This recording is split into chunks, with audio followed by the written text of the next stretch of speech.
Hyderabad శివాలలోని form హౌస్లపై పోలీసుల దాడులు దీనికి సంబంధించిన వార్తను ఇప్పుడు మనం చూస్తున్నాం. రేవంత్ పాలనలో పోలీసులు అడ్డు అదుపు లేకుండా వ్యవహరిస్తున్నారు. హైదరాబాద్ శివాలలోని ఫామ్ హౌస్లపై దాడులు చేస్తున్నారు. ముఖ్యంగా నార్సింగి, మోయినాబాద్, శంకర్పల్లి పోలీస్ స్టేషన్ల పరిధిలో కాకిల జులుం మితిమీరింది. కార్పొరేట్ పార్టీలే టార్గెట్ గా పోలీసులు రెచ్చిపోతున్నారు. అనుమతులు ఇచ్చినట్లే ఇచ్చి ఇబ్బందులు పెడుతున్నారు. సౌండ్ పొల్యూషన్, ఇతర నిబంధనల పేరుతో దాడులు నిర్వహిస్తున్నారు. ఏ చిన్న పార్టీ జరిగినా ఏదో ఒక కారణంతో నిర్వాహకులను ఇబ్బంది పెడుతున్నారు.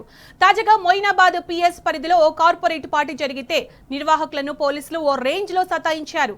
ఈ వేధింపులతో విసిగిపోయిన కార్పొరేట్ కంపెనీలు ఇప్పుడు హైదరాబాద్ అంటేనే జడుసుకుంటున్నాయి. పోలీసుల ఓవర్ యాక్షన్ తట్టుకోలేక వీకెండ్ పార్టీలని క్యాన్సిల్ చేసుకునే దుస్థితి దాపురించింది.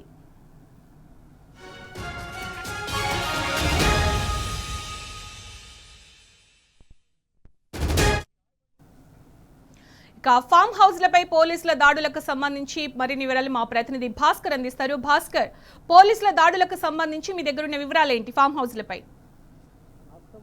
పూర్తిగా అధపాతాలకు వెళ్తూ ఉంటే పోలీసులు మాత్రం రాష్ట్ర ప్రభుత్వానికి, ప్రభుత్వంలో ఉన్నటువంటి మంత్రులకు, ప్రజాప్రతినిధులకు వాళ్లకు సొమ్ము కాస్తున్నటువంటి పరిస్థితి కనిపిస్తోంది. మరోవైపు సిటీ అవుట్స్కట్స్ లోని నార్సింగి, చేవెళ్ళ, శంకర్పల్లి, మొయినాబాద్ ఈ ప్రాంతాల్లో రెగ్యులర్ గా హైదరాబాద్ ఐటీ ఏరియాకు ఆనుకుని ఉన్నటువంటి ప్రాంతాల్లో పెద్ద ఎత్తున అక్కడ ఈ కార్పొరేట్ సంబంధించినటువంటి కంపెనీలు రెగ్యులర్ గా వీకెండ్ పార్టీస్ కావచ్చు, మిగతా పార్టీస్ నిర్వహిస్తూ ఉంటాయి. ఎక్కడ కూడా నిబంధనలు అతిక్రమించకుండా నిబంధనలకు లోబడి మాత్రమే పార్టీ జరుగుతుంది. నిన్న కార్పొరేట్ కంపెనీకి సంబంధించినటువంటి పెద్ద ఎత్తున అక్కడ పార్టీ జరిగింది. ఆ పార్టీలో వాళ్ళకి police permission, pollution control board permission, audio, music permission అన్ని ఇచ్చి రాత్రి 10 గంటలకు పోలీసులు అక్కడికి వెళ్లి వాళ్ళందరినీ అదుపులోకి తీసుకుని 20 మందితో పాటు అందరినీ అదుపులోకి తీసుకుని మొయినాబాద్ పోలీసులు ఆ సౌండ్ బాక్స్ ను కూడా తీసేశారు. పూర్తిగా రేవంత్ సర్కార్ కుట్రపూరితంగా ఇక్కడ ఉన్నటువంటి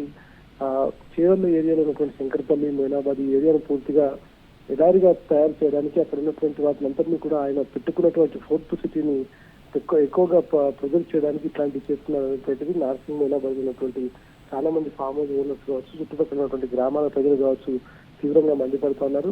ఎక్కడ కూడా నిబంధనలు అతిక్రమించకుండా రెగ్యులర్ గా జరిగేటువంటి నీట్ గా ఉండేటువంటి పార్టీస్ ఎక్కడ కానీ మాదక ద్రవ్యాలు కానీ, లేదంటే డ్రగ్స్ కానీ, గంజా కానీ ఏవి కూడా వాడకుండా ప్రశాంతంగా వారి కంపెనీకి సంబంధించినటువంటి పార్టీలు జరుపుకుంటున్నా కూడా దాన్ని పర్మిషన్ల పేరుతో రెచ్చగొట్టి వారందరినీ సౌండ్ పొల్యూషన్ పేరుతో ఇబ్బంది పెట్టే విధంగా వ్యవహరిస్తున్నారు. ఈ విధంగా హైటెక్ నగరంగా పేరునిస్తూ ముందుకు వెళ్తున్నటువంటి తరుణంలో ఇట్లాంటి చిన్న చిన్న వాటన్నిటినీ కూడా ఇబ్బంది పెట్టే విధంగా చేస్తూ వారికి ఉన్నటువంటి కనీసమైనటువంటి స్వేచ్ఛను హరిస్తూ రేవంత్ పాలనలో కుట్రపూరితంగా వ్యవహరిస్తున్నారు. సాఫ్ట్వేర్ ఇండస్ట్రీకి సంబంధించినటువంటి వారు కావచ్చు, ఇతర యువకులు కావచ్చు ఇటువంటి చర్యల పట్ల తీవ్రంగా సోషల్ మీడియా వేదికగా రాష్ట్ర ప్రభుత్వాన్ని, ముఖ్యమంత్రి తీవ్రంగా కోరుతున్నారు. ఇప్పటికైనా డీజీపీ దీన్ని దృష్టిలో పెట్టుకుని ఇటువంటి జరగకుండా చూస్తే హైదరాబాద్ బ్రాండ్ ఇమేజ్ కొంత కాపాడేటువంటి వారు అవుతారు. దీన్ని లేదంటే దేశవ్యాప్తంగానే కాకుండా ఇంటర్నేషనల్ లెవెల్లో వాళ్ళంతా సోషల్ మీడియా వేదికగా దీన్ని ఎండగట్టే అవకాశం అయితే కనిపిస్తోంది. సునీత.